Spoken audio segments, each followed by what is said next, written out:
በዚህ ሳምንት በአትሌቲክሱ ዓለም አስገራሚ ውድድሮችን የተመለከትን ሲሆን አንዲት አትሌት 5 ሪከርዶችን ለብቻዋ ምሽክ አድርጋ የሰበረችበት ነበር። ኢትዮጵያዊቷ አትሌት ፖቹ ኡመድ ለወደፊቱ ድምቀት የሆነች ኢትዮጵያዊት መሆኗን አሳይታናለች። 5 ሪከርድ እንዲሰበር ምክንያት የሆነችው የንግድ ባንኳ አሰልጣኝ እመቤት ጥላውን ልፋቷና ድካሟ ተቆጥሮ ለመጀመሪያ ጊዜ ኮከብ አሰልጣኝ ተብላ በአደባባይ ስትሸለም መታየቱ በደንብ የሰራን እንደሚከበር የታየበት ሌላኛው በበጎ የሚመዘዝ የሻምፒዮናው በጎ ተግባር ነው ሲሉ በርካቶች አወድሰውታል።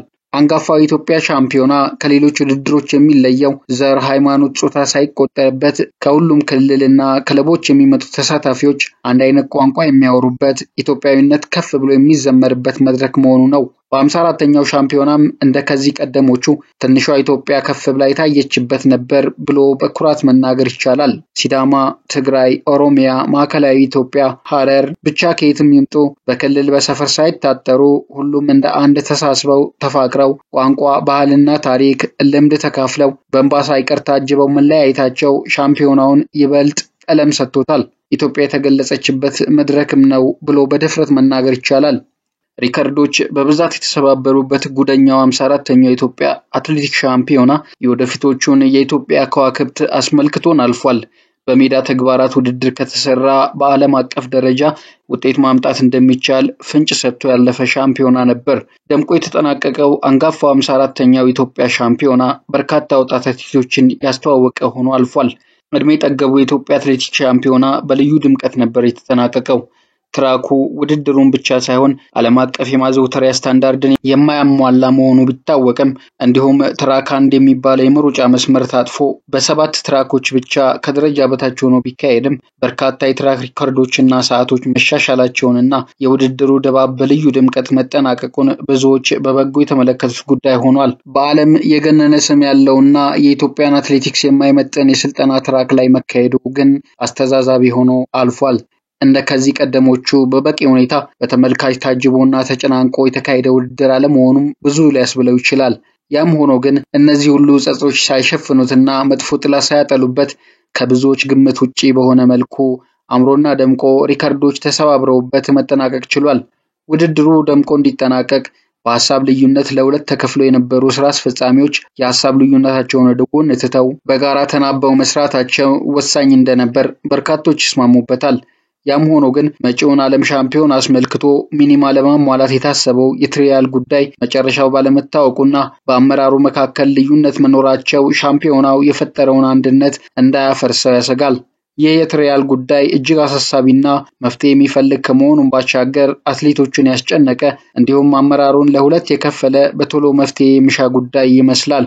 የትጥቅ ጣሪያ ዋጋ ነክቶ አልቀመስ ባለበት አትሌቶች በትጥቅ ችግር በሚጠበሱበት በዚህ ሰዓት ፌዴሬሽኑ ከ160 በላይ ለሚሆኑ አሸናፊ አትሌቶች ለመጀመሪያ ጊዜ በሽልማት መልክ ትጥቅ ማበርከቱ የሻምፒዮናው ሌላኛው በጎ ጎን ተደርጎ በርካቶች አወድሰውታል።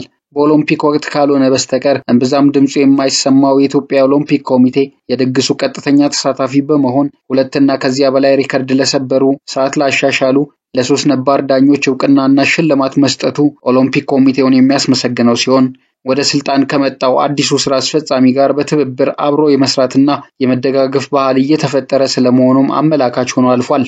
ከላይ ያለውን አባባል ይበልጥ የሚያጠናክረው ደግሞ የተለያየ ውክልና ያላቸው ግን ለሜዳሊያና ለውጤት የሚፎካከሩ አትሌቶች አንቺ ትብስ ተባብለው ትጥቆችን ሲዋዋሱ ላስተዋለ የሻምፒዮናው ትርጉም ከመሸናነፍ የዘለለ እንደሆነ ያለ አነጋጋሪ ይረዳል። የ54ኛው የኢትዮጵያ አትሌቲክስ ሻምፒዮና ሌላኛው ይዞት የመጣው ትልቁ በረከት ለአዳዲስና ወጣት አትሌቶች የመታያና የመመልመያ እድል የሚያገኙበት ትልቅ መድረክ መሆኑ ነው። ከዚህ በፊት በነበሩ ሻምፒዮናዎች ታላላቅና ስመጥር አትሌቶች የሚካፈሉበት በመሆኑ ለውድድሩ ግለትና ፉክክር በበጎ የሚነሳ ቢሆንም አዳዲስና ተተኪ አትሌቶች እንዳሁኑ በግላጭ እንዳይታዩ ሸፍኗቸው እንደነበር ግን መካድ አይቻልም። ዘንድሮ ግን ሻምፒዮናው አቅም ያላቸው አዳዲስና ተተኪ አትሌቶች እንዲታዩ በሩን በሰፊ የከፈተ ሻምፒዮና መሆኑ ብዙዎች በአሰልጣኞችና በማናጀሮች የምልመላ መረብ ውስጥ እንዲወድቁ እድል ይፈጥርላቸዋል። በተለይ ጥሩነሽ ዲባባና ስፖርት አካዳሚ የመሳሰሉ አካዳሚዎች ስራቸውን በአደባባይ የሚሸጡበትን ወርቃማ ዕድል ፈጥሮላቸዋል።